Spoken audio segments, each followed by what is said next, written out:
You're listening to Rendezvous with the Writer with Bobbi Jean and Jim Bell, only on LA Talk Radio.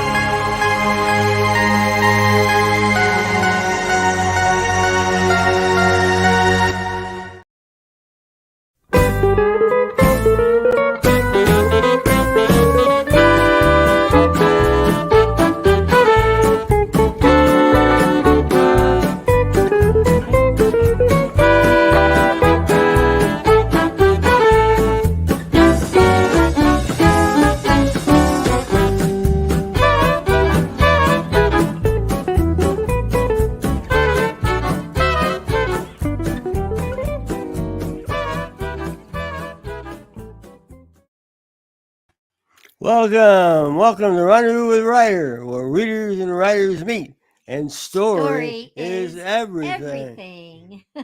We're your hosts tonight, Jim and Bobbi Bell. And we're delighted that you're joining us. If you're here live and you're watching on Facebook, or you're listening to the audio, or maybe you're joining us sometime down the line. All of our shows all the way back to August 4th, 2022, show number 1, are now available on all your favorite streaming platforms. And if you want to rehear tonight, just look for episode 65. 65. Yeah, number 65. And we're just so happy to have you with us. That was the Hot Texas Swing Band getting us started with a little bit of their song, Hot Texas. Jim. Special guest tonight, right? Who's our special guest Erin tonight? Pringle. And here she Hello. is. Hi. Hi. It's good to see you. It's so good to see you. We're so happy to have you with us. We're going to talk about your special book tonight. Yes, we are. And I'm going to do my best to get it in the camera. Here we go. So we're talking about unexpected weather events. A collection of stories by our guest, Erin Pringle. And we're delighted to have her with us. We are. Yeah. It's going to be fun. Do you want to tell us a little something about Erin? Yeah, we have a little bio here. We're going to read this thing right now. Our featured author tonight is Erin Pringle. Erin is the author of 4 books, the novel Izada, I Miss You, and 3 story collections, The Floating Order, The Whole World at Once, and the title we're talking about tonight, Unexpected Weather Events. Originally from a small town in Illinois, she now lives in Washington State with her partner, Heather, and son, Henry. By day, she works as a Montessori preschool teacher, writes when possible, has 2 ridiculous dogs, and 2 serious cats. For fun, she participates in triathlons and running races. Please welcome Erin Pringle. Yep, that's me. Yeah, that's the right bio. Good. It all matches up. Well, you want to ask? I have to ask a question. Right now. Will we expect to see any of these dogs or cats run across the screen here? Or you got No, up? I'm at my best friend's house, so that there is absolutely no chance. Otherwise things will have already fallen down in a very Lucille Ball situation. So I just preempted it. What are the names of the 2 ridiculous dogs? Morris and Dean. Morris. Okay. Dean. And the serious cats? Miss Johnny Cat and Lurch. Lurch. How fun. How Lurch fun. is like. Well, Erin, as we've been saying, it's delightful to have you with us. For some of our listeners and watchers may not know that you were a guest twice on the previous radio show hosted on LA Talk Radio, The Writer's Block, with host Jim Christina. And Jim was we both were huge fans of yours, and he certainly really enjoyed author to author talking with you. And so when you reached out and let us know that you had a new collection, we just couldn't wait to get you on. So thank you for being with us. Oh, yeah, the same. I've always enjoyed talking to you. So I definitely keep you on my list. Yeah. Keep Bobbi. What's Bobbi doing? What's Bobbi doing? Well, I want to ask one backup question here. Sure. Triathlons. Are you still competing? Once it's warm again, I will be. Okay. Yeah. Because all of the ones that I do are in the lake, and so Okay, it's cold. Too Yeah. cold. Too cold right now for the Too lake. cold. Yeah. Our niece's husband is competes in triathlon events, so we're kind of familiar with him A a little little bit bit. familiar. It sounds Yeah, like to they're great me, fun. you know, I heard that you just said it was great fun. I think sometimes I think about running, swimming, biking. This could be torture for me. Yeah, not for you, honey, not for you. So, Erin, tell us a little bit about yourself, a little bit, more than what the bio told us. And then also do include a little bit about writing and maybe how long have you just been writing always? Tell us a little bit about it, your writing background. Sure. So, let's see. I grew up in a household where I remember falling asleep to my mom writing letters on the typewriter to her mother, and they would exchange letters every week from Evansville, Indiana, where my mom grew up, to Casey, Illinois, where we were living. And so I loved listening to her type. It was a very calming, wonderful sound. And I remember when I would write letters to my grandmother, I would scrawl, I pretended I was writing letters, and then my mom would translate what I was saying underneath. So before I knew how to write or read, I was sort of creating stories. And then my first award was in first grade for a story about a Christmas mouse. So I guess it turns out I was destined always to write lots of winter stories, Jim Bell. Because this collection in particular takes place in the snowy winter, both kind of near Christmas and on toward Valentine's Day, where it's still snowy. Unexpected weather events. Yes. Yes. You write both short stories and novels. Yes. We had the privilege of reading the last time that we chatted with you, Hazada, I Miss You, which was a novel. And oh my goodness. My Jim here hasn't had a chance to read that, but I remember that it was very, very moving, that I, as a reader, I just, your words are so literary and like poetry, and not flowery, but so descriptive that you get right to the heart.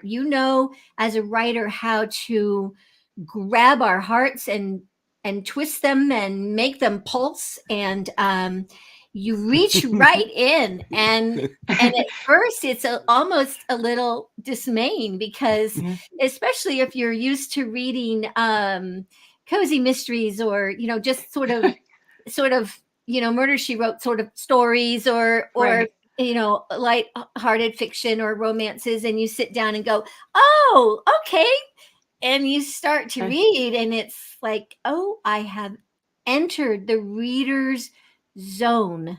I am going to really chew on this. I have to read that sentence again because it's so powerful. I don't want to go on to the next one. I need to get all of that one, and I have to think about it, and I have to absorb it, and I have to almost put the book, like, just think about that sentence.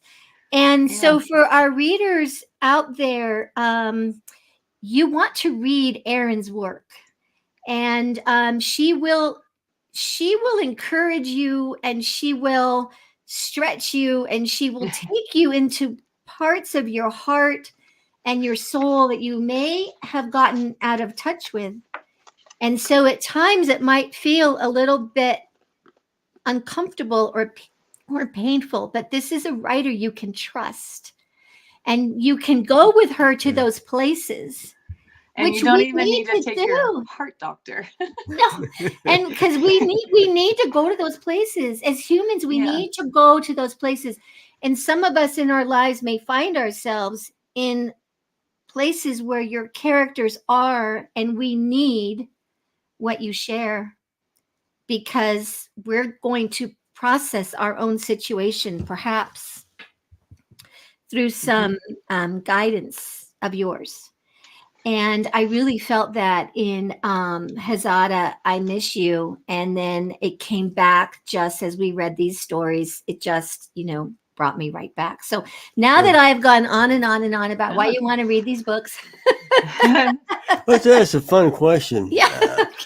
I understand there's a little story behind capturing the title for that book. Or I Miss You, Hazada. Oh, I Miss Hosanna, You. I miss Yeah, you. Yeah. That title came from the wall of a bathroom stall that my best friend saw it written and brought it to me and said, I think that you can do something with this, because he's very good at knowing, like, hearing the rhythm of what I would be attracted to in poetry and things. And so Hazada, I Miss You. And I thought, oh yes, I will put that in my nest, and try to figure out how to connect that to another thing that I was working on. And it really made a huge difference in how the story was told. And it was interesting.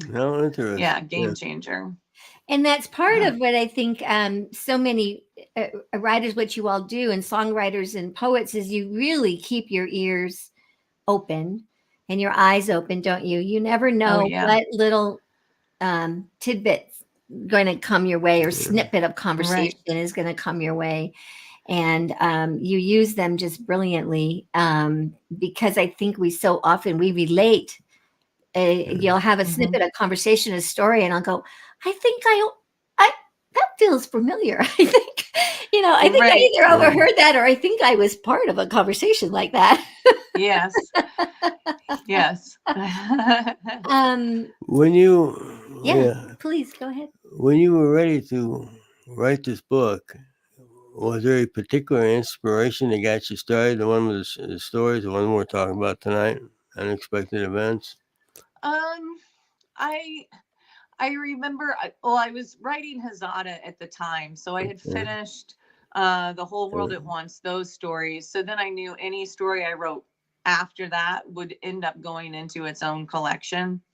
And I remember at the time being really riveted by this image where my partner and son and I were going on vacation, I think, and we were driving across Washington, and we stayed in Evanston, well, not Evanston, but Ellensburg.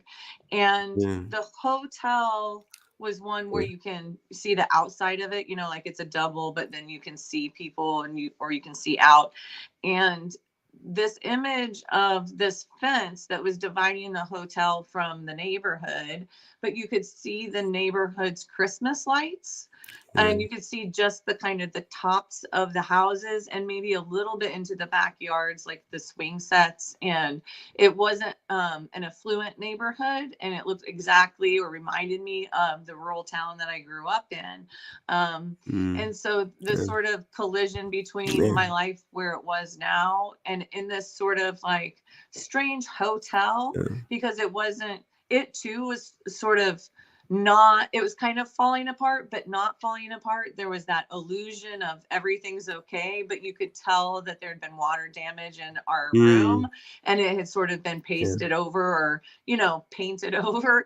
And then at the same time that this other neighborhood, all of these lives were happening, and yet this fence was supposed to keep us separate, so that the hotel wasn't in their way, and then they weren't in the, I don't know, like the off interstate beauty of a drive-in hotel. And so that image stayed with me for a long time, and I kind of tried to write a story around that, and it has still not yet panned out. But I think that idea is in all of the stories in this book, of this sort of watching other people's lives, other people watching your life from afar, and you're connected by sort of the unexpected elements that happen, or Christmas lights, or the songs that are familiar, but there's still this sort of like impossible wall that you can't quite get through, even when you're in a family in the story. Like there's these sort of devices that keep you away from each other, even if you're in the same room, whether it's memories or like your ways of thinking about each other or the life in which you live. Mhm. So Mhm. There was a different working title, I believe, yeah, for unexpected weather events. yes, the original title was These Snow Globes on Clearance, 75% off. And I love that title. I would have picked up a That book with whole that title. Yeah, like especially if it came with one in a box set, you know? right. Yeah, maybe I'll write a story that has that title so that the title gets it. That would be good. Yeah. Yeah, but I like that image too of everything that's left over that no one knows what to do with, but yeah, but still beautiful. Yeah. Can I ask a question about writing short stories? I'm wondering, Sure. did you have anything on a shelf that you had to dust off that you put in the book, or did you write them all current, like in the last year or so? How did you do that? Well, all the stories except one are from 2016, 2017 forward. And but then when it was about to be published, my last editor for a story collection had wanted a couple stories that hadn't been published yet in magazines. And so then I asked this editor, oh, by the way, all of these have been published, which used to be, like one of your credentials to even get a story collection published is other people have read these and said, oh, that's good, we'll take it. But yeah, and so then she said it would be good to have a few stories that haven't been published before. I mean, no, I don't think anyone is following my story publications across the internet. You could be surprised. Oh, unexpected weather events. I've read all of those stories. I'm not going to buy the book. But regardless, yeah, there are 3 stories, and one of them is 15 years old, 10, 20, 15, 17 years old. And I had only brought it back out because it's a shorter story. My original book had very, very short stories in it. And this was from that kind of time period. And when I go to do events, I love to read at them, when they're reading events, but it's hard to read the beginning of a story or the middle of a story that's long. And so I had this shorter one. And so I found it and then I dusted it off and made it, work. And so then I said, oh yeah, that was never published because I never intended, at least anyway. So so that's in there. So when I was 28 or 26, 27. So back from before my second collection. Yeah. Well, and speaking of reading aloud, there were so many times if Jim and I were kind of in the same room that I would say, oh, and I would feel so compelled to read aloud. So many of the stories just it's like they're demanding to be lifted off the page and interpreted by whoever is reading it. And so that was actually it was I shouldn't say lovely or wonderful, but to hear the words spoken gives them even more power or magnitude or I don't know what I'm trying to say. Absolutely. But yeah, they just feel like they're meant to be read aloud. Would you like to hear just a couple paragraphs? Sure. Yes. So, okay. That's lovely.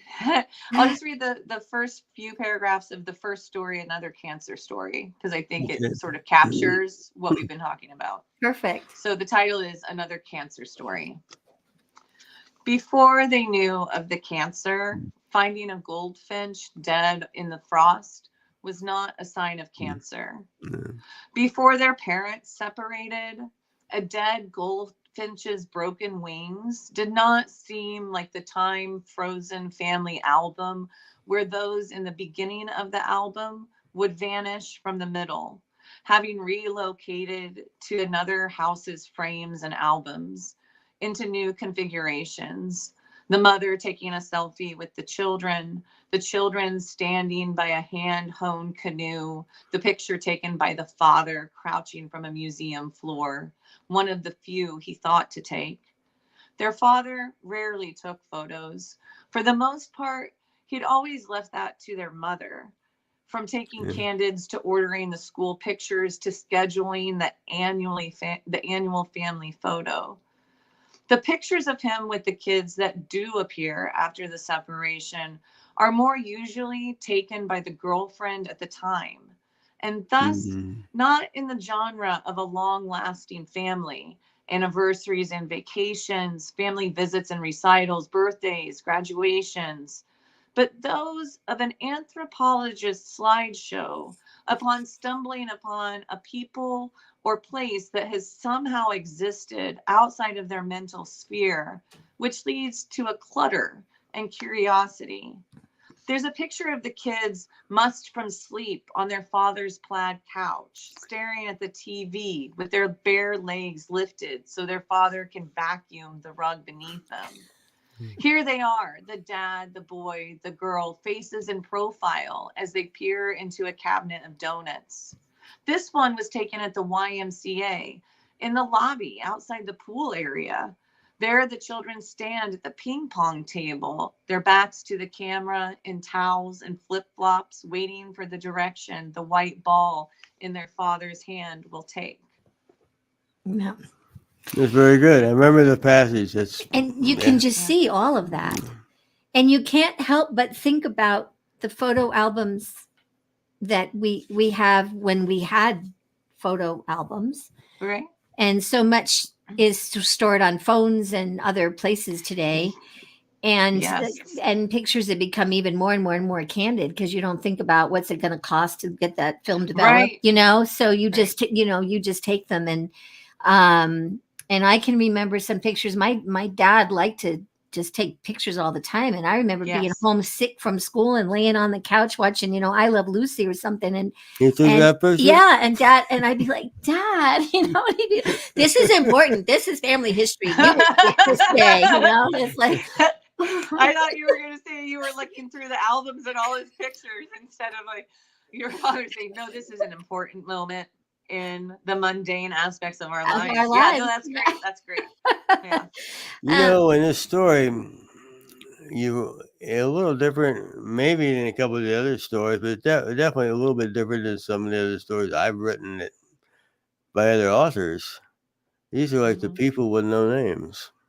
Yes, right. What caused you to take that approach? Well, I think it had in part to do with folk tales being so interchangeable, fairy tales, where you hear the same, similar tropes throughout. And so, I mean, there's Little Red Riding Hood, but mainly she's remembered because of her red cloak, right? And what happens to her. And she can easily be very similar to, the Maiden Without Hands, right? So even the Maiden Without Hands doesn't have a name, or if she does, it's unimportant because what's remembered about her is how her father sacrificed her. And so she went around and could only eat fruit off trees because she couldn't use her hands. So there's that. And I'm very drawn to the vivid images of folk tales and fairy tales that help you remember. And then that dovetails into my father was an amateur photographer. And so I would go with him at twilight and watch him, take pictures and frame scenes. And so my way of sort of moving through the world is framing visuals as though I'm taking photographs. And again, he would take pictures of the townspeople, and we knew all of their names, but there was there's a really good essay by, I think his name's Sigmund Cracker or Cracker or something. I don't know. But at the beginning of the 20th century, when photography was sort of becoming into the newspapers. It was becoming more like public property and used. And he talked about how in the photograph, because he thought that painting was much better, you know, a much higher form of art. And so he was talking about photography and how eventually every photo is a memory of the deaths of the people in those photos, and how our culture was so obsessed, and still is, it's a really relevant essay, but so obsessed with this idea of life, everything in the present, that the photograph creates this sort of false present that people feel like they're living in. And so I think that's part of it too, that sort of anonymity of when you move through antique stores and you look through old photographs and old postcards and old paintings, and the lives of the people inside of them have sort of evaporated. And so it's however you cast your own life onto understanding those. And then the last thing is that in a small town, names are incredibly important and incredibly dangerous, in that that family with a certain name has always been this way since, you know, the past 60 years. And so it's harder for those children, even if their great grandfather did something, that memory still lives within the people, you know, teachers' memories. And so they are very easy to say, oh, well, so-and-so's just like, because, you know, and so it makes it harder for a person to be someone who is not sort of cast within the sort of traditional memories of the town. And I think that it's really easy to, as people, mistake a person's name with like almost like this accidental separation of who you are from who they are, as though our names make us separate, even though we live in the same culture and the same time period. And so did our parents, you know, most likely. And so there's so many similarities. We're undergoing the same like tensions and politics and nightmares and similar books and all of that. And so there's so much that connects us, but I think names kind of function to suggest there's a disconnection, whereas I don't think that there is. So, and my mom would always say things like, oh, well, so-and-so, I can't have that name. You know, I named you this because that kid, that name belonged to a kid in second grade with her, you know, in 1944, who, you know, like picked his nose. So I couldn't have named you after that, right? Yeah, right. So I think there's lots of those things that get in our way. So if there's names in a story, it's difficult for a reader, I think, to disconnect themselves from the person or from the character. Whereas the story, that if there's no names, the story can create the characters. And the reader can, the reader can kind of create. It removes that kind of barrier, which can feel uncomfortable and intimate, since we don't usually, like what you were saying. Right. But, well, and when you were talking about with your dad, watching him frame photographs, you're writing so often, even though I'm not from the film world at all, but when I understand the concept of storyboards, your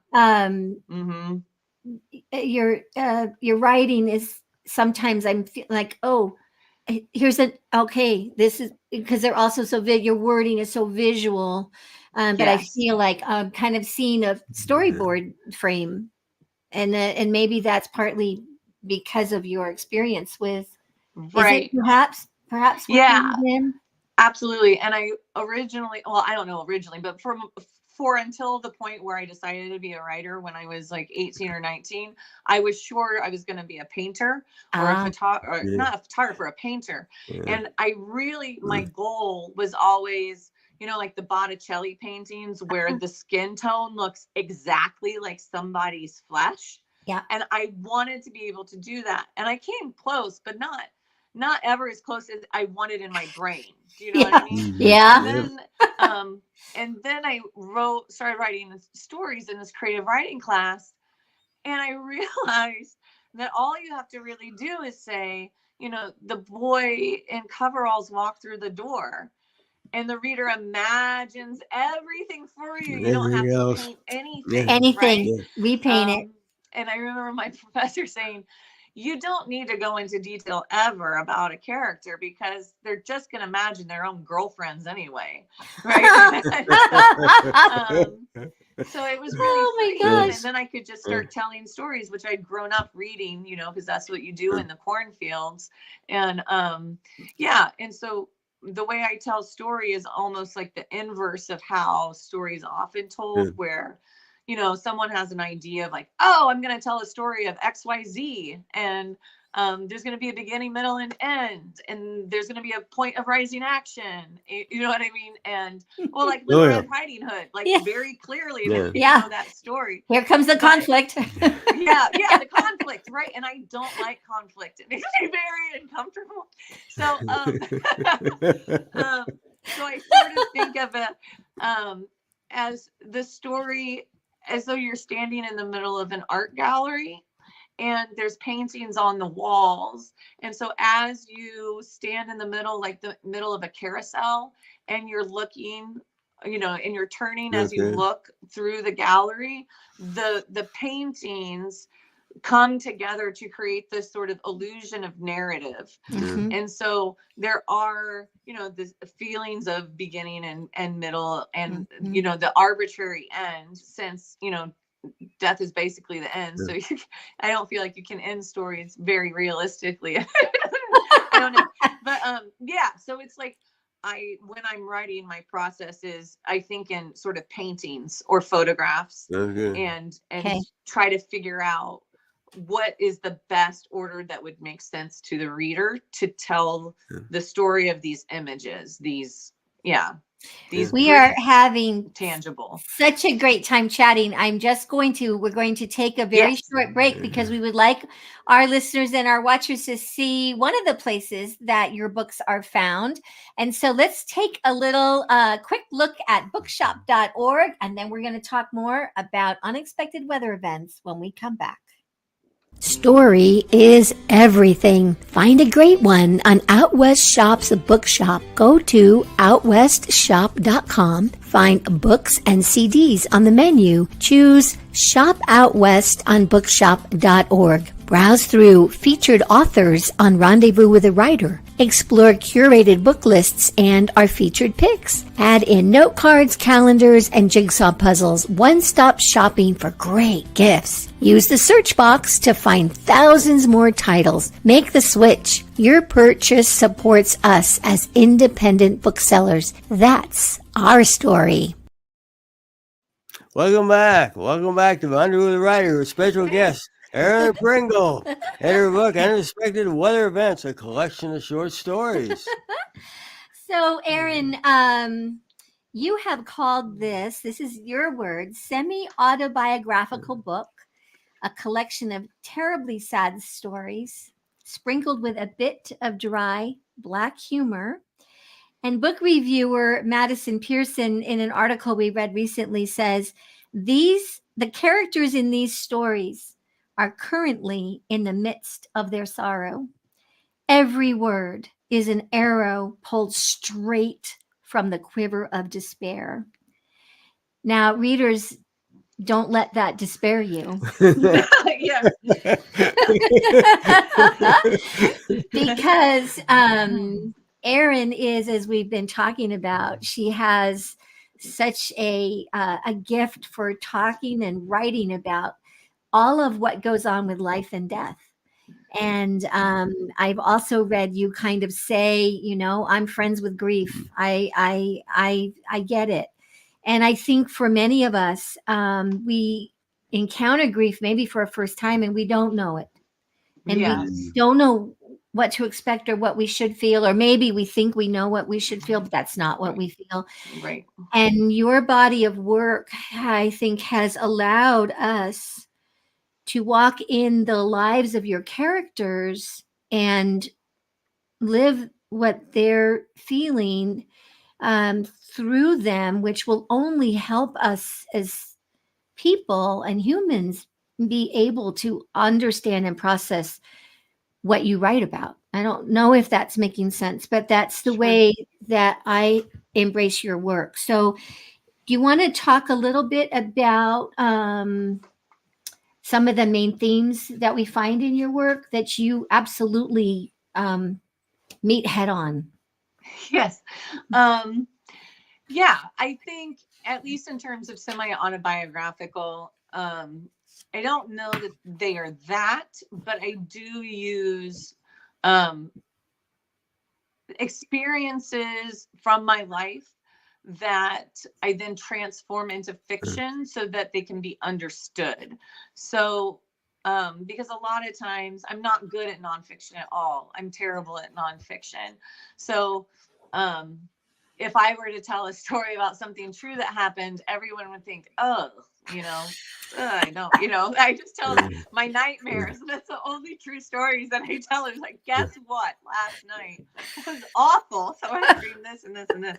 And nobody really wants to know my nightmares. So they just go into my stories a lot of the time. So yeah, but one of the things as a reader that I have always used is that I've always thought of story fiction as something to help you understand your own life and to understand other people's lives. So, especially growing up in a town of 3,000 people, you hear a lot of stories of their lives that are probably not that true, but is very limited of what you're exposed to. Like even the other day at preschool, we were teaching the children about figure skating. And I realized for the very first time that not everyone had grown up watching ice skating with their mom on TV in the 80s. Like we did that all the time. And I had no idea that the other teachers had not had this exact experience and that I was walking around with a body of wisdom that I had no idea that I had, where I'm explaining like the double axel and you can lose points if you don't land what you promised. And the other teachers are looking at me like, where did you learn this? It's like, didn't you watch Paul Wiley? Yeah. Did that, Oh my gosh, yeah. Paul Wiley, Nobody we remember him. remember? Yep. Christy Yamaguchi, I'm dropping names, Yep. and they're just looking Yep. at me like, Aaron, no, we grew up in a city where there were lots of things for us to pass the time doing. So going to the library was so important because that's how I got out of the small town and also understand what was going on underneath, the skulls of the people that I was around, because there were these sort of narratives about religion and how to live life that felt like maybe people had just agreed to say it, but it wasn't actually true. I couldn't tell, because my dad was manic depressive and was on really heavy medication because it was the mid 80s, and my family did not it didn't look like other people's families, because he was asleep all day because they were overdosing, because of course that's what they did, because if you're asleep, you can't be sad, right? And then my best friend at the time, her father was in a wheelchair, but we were not living middle income lives, but everyone else and on TV suggested that's how life was supposed to look. So I knew that there was some kind of disconnect, and then the idea that God would be watching my thoughts at any moment. And I thought, oh no, like I don't have the freedom to think about things. Like, oh, I can't think. How am I going to control my thoughts? Anyway, but reading and reading and reading and reading and reading. And so I don't even remember what your question was. I'm sorry. But oh, no, that's okay. Yeah, that's why. Oh, right. Connected to my biography of my life. So stories have always been for me to understand other people and to understand that my thoughts are not weird, even if other kids at school thought that I was weird, because I didn't fit the mold. Other stories affirmed for me that, there is life outside of cornfields, that there are other people. And so I've always gone to fiction as a way not to escape my life, but to better understand it. Better understand. Yes. And so when my dad died of cancer, that there wasn't, YA wasn't a big thing yet like it is now. So there weren't a lot of stories about children's parents dying of cancer. And if there were, they would have been censored because there's that whole thing about children's lit and making things not reality. So I didn't have any preparation really there. So that was a shock. And then my best friend died of pulmonary hypertension. So again, like there's not a lot out there on what happens when your best friend dies, and she says 3-year-old daughters and you're not living in the same place anymore. And then my sister died of suicide, and I'd only read when she was 45 and I was 30. And I'd only read one story that was realism about suicide, or that revolved around it, by Marcia Norman, Night Mother. And she had written that in 1985. I mean, she won, I think, the Pulitzer for it. But there was all the other stuff on suicide was really, really B movie and really harmful to how I thought about how I was processing the experience of my sister, right? Because there's all these horror movies that love nooses. And it's hard to be watching a TV show and not see somebody hang themselves, or their feet, or somebody do this motion, and it's supposed to be really funny. And you know that the audience is laughing, but you're not, because that is not the experience. And then you know also that the people who wrote that had no experience with it, because they would have never ever done it like that. You know what I mean? And so, and then because of all of the narratives about, you know, from religion, about people who die by suicide go to hell, you know, so I'm here in my internal thought processes were so awful and not at all how I thought of my sister, you know, and I was not angry at her at all. I just kept thinking, what a mistake. And then I kept thinking, oh, because she and I used to play Clue together, right? And there's a noose in Clue when you play that game. And so suddenly I kept thinking, you know, Mrs. Reardon did it with the noose in the, you know, in the observatory. But that was not a helpful image, you know? So it's just like I was inundated with false narratives about an experience I was having, such that my experience was constantly being informed by things that just made things hurt worse. And so, and then, you know, even in books, like often suicide is the way to get into a mystery. Like, oh, the person died by suicide, but actually they were murdered. You know, and it's great. And then they go through like these really bad reasons of always why it happened, like as though it's easy to unravel life at any point to understand why someone does what they do. Do you know what I mean? I did. Like, and so it was hard. Like part of my grieving and part of being who I am, I've always been, even though I have siblings, I was basically an only child because of the huge gap in years between myself and my siblings. And because my dad was going through his life at that time in my childhood, you know, in childhood, that he wasn't really there, and then he died, so he wasn't there. Writing is how I've always processed anything, is just kind of letting it reflect back to me and doing it in fiction, because then I can see it better for some reason than if I just write what's happening. It doesn't do it. So I started writing about grief itself, or like after suicide, when someone does it. And how jarring and awful that experience is, because if I had ever read something like that, it would have been so helpful to me. And it sort of creates people who have an experience that I have had that I can understand. So it's almost like creating stories I needed to hear. and creating people who understand what I've been through so that other people can will also help other. just Well, yeah. affirmation, Yeah. right? Yes. It's not advice. Right, I right. have no advice, right? Right. But Yeah. it's like the difference between having a partner when you tell them your problem and they say, oh, let me fix it for you. Yeah. No. No. Or the partner who says, oh, yes, that's a real feeling, and how important it is just to have someone say that, like that is I don't know if it's healing, but it just tells you you're in the world, and that you're not making stuff up. And this is actually true, because if you were to just look at movies and so many stories about dealing with suicide, you would think you'd gone crazy, because none of those experiences are like the actual experience, of someone A, dying, and B, dying that way. It's a very specific grief room.